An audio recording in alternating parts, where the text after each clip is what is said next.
Welcome to the Milsurf Mike channel. The KelTec P50 is another one of the company's designs that make you wonder about their design and engineering department. All right, let's get this day started.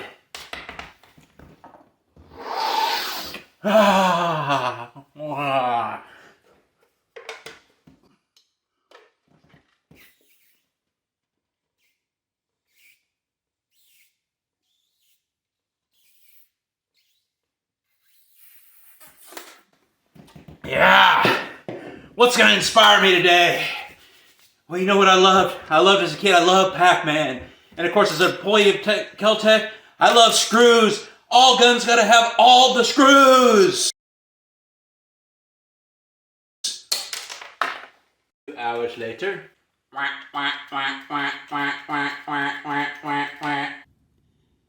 While that makes for an interesting visual, the truth behind KelTec is pretty cool when you dive into its history.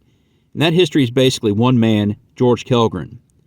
He was born in Sweden in 1943. Although I should avoid stereotyping, the fact that he's Swedish does kind of explain things, at least to my American eyes. Sweden has given the world innovative yet quirky designs in many different facets, including cars with Saab and Volvo, furniture with IKEA, and of course firearms.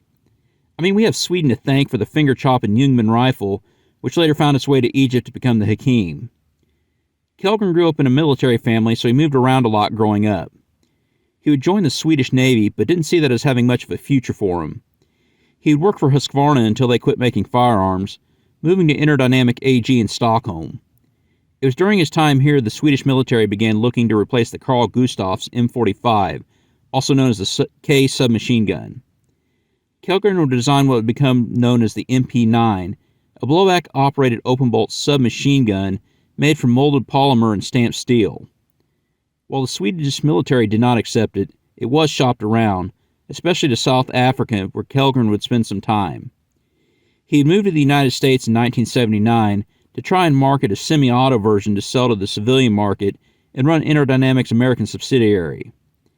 Interdynamic would introduce Kellgren to a man who had become his business partner, Cuban immigrant Carlos Garcia.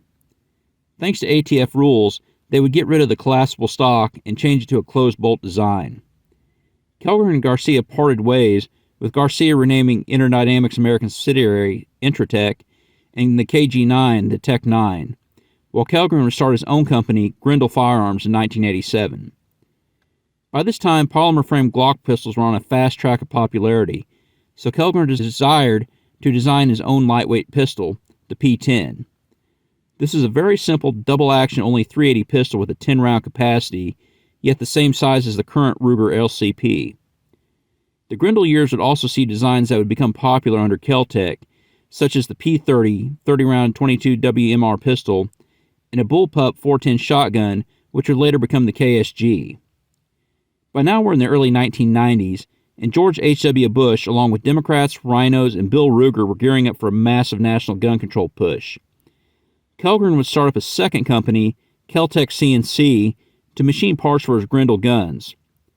This was meant to keep the machining operation separate from firearms production in case any laws were passed. This would end up being great foresight, as Bill Clinton signed the assault weapons ban into law on September 13, 1994. According to Kellgren, the ATF showed up to Grendel the very next morning to take inventory, as most of what they had were covered under the assault weapons ban. He would shutter Grendel and make KelTec the firearms manufacturer. KelTec would start with the P11 and P32 .380 pocket pistols, the latter being the first pocket pistol with a locked breech. The next big seller would be the Sub-2000 carbines, which were descendants of the KG-99. The genius move here was that they would take other manufacturers' magazines, including popular Beretta 92 and Glock mags. KelTec is definitely fans of bullpups by producing the RDB rifles and KSG shotguns, the latter being famous in John Wick. The quirky and lightweight designs continue with the SU-15 rifle and one of their newest offerings, the P50 pistol. All of these are the brainchildren of Kellgren, who will jump on a CAD board when an idea hits him, and as he told James Reeves in a TFB TV interview, it helps to have his own factory to make them come to life. All right, let's take a little closer look at our KelTec P50. It shoots the 5.7 by 28mm round, the history of which I went over in other videos, so I'm not about to do that here. It is designed around the P90 magazine, which feeds from a horizontal position. The magazine itself will actually rotate the round prior to chambering it. So just kind of show you that close up here. I'll load this round in there, and you see how the round below it rotates in there. And of course, it goes all the way back to fill the magazine. The P50 weighs 3.2 pounds empty. It has a barrel length of 9.6 inches, which is very close to the 10 inches the original P90 was designed for. And the velocities you'll see for 5.7 millimeter ammo will be very close to what you see out of this. And it has an overall length of 15 inches. It's 6.7 inches tall and 2 inches wide. The 5-pound trigger makes for quick and accurate follow-up shots. Now, a couple other things that are on here. I do have an A3 brace on here, so that's an expense that you might consider if you're considering this versus a P50. Also, I have a Holosun sight on here because the sights that are on it are almost worthless. I mean, you just got that little nub that barely comes above the Picatinny rail, and the rear notch out there, it doesn't make for quick target acquisition. Now we're going to do a quick field strip. This does actually eject from the top when you fire it. So if you're looking down and you have a head on, it actually bounces off your hat bill, which is kind of annoying. But to actually open it up for the magazine, you do actually have to cock it, and this also shows that we are empty.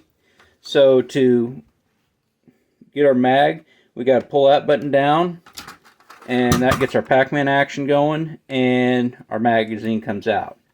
Now to field strip it, it's fairly simple.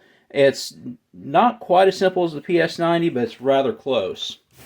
Basically, you need to either take a bullet screwdriver in that hole, to wedge that, or you can just try to kind of shake it and pull this back a little bit, which to do this and keep it on camera. So you pull that back. So we should be able to pull this back, pull this up. That pulls our dual spring out. And the only thing left to take out is our charging handle. And that's as far as you need to go for a field strip. So you can wipe it down, clean it down. Alright, so basically to put it back together, we just got to do the reverse of how we took it apart. Put our charging handle back in.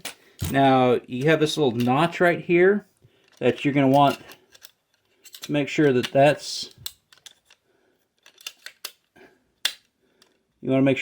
fully in there before we put our dual spring back in. You got these two knobs down there. You got to put a couple holes down there.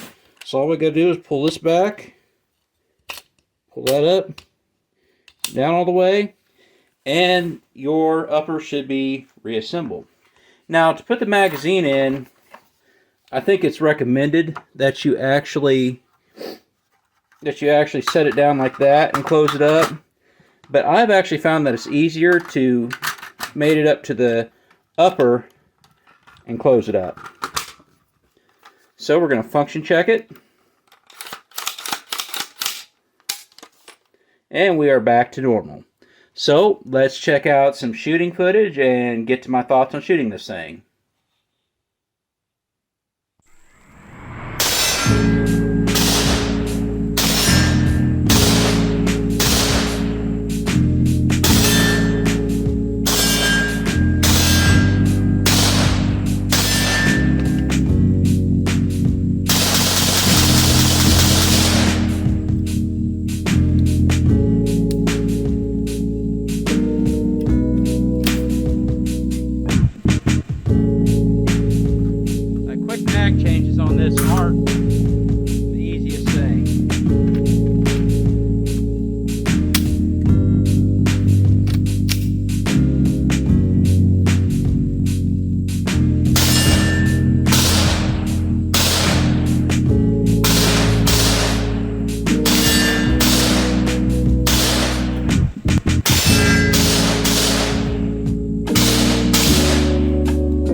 Shooting this thing was a blast.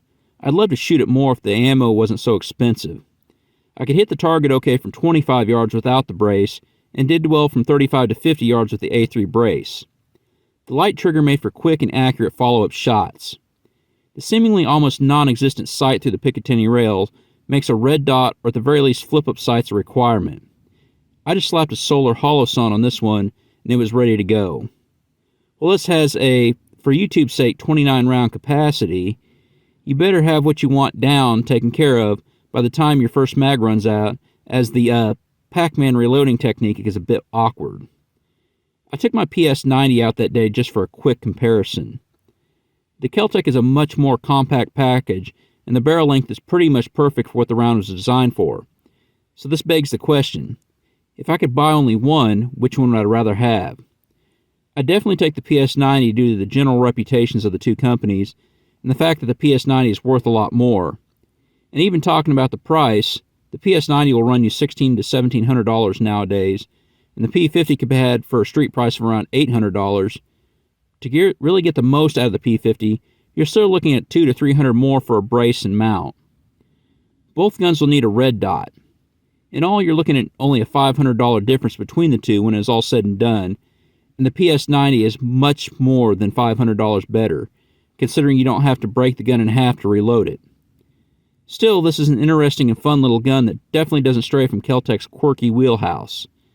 This is something we may not have had George Kellgren not had the foresight to see the assault weapons ban coming and start up a separate machining company in 1991, which if you want to learn more about firearms affected by the Bush-Clinton gun control acts, click on the card below. Please join the GOA and get a discount with my link below. Thank you for watching, and as always, have a great day.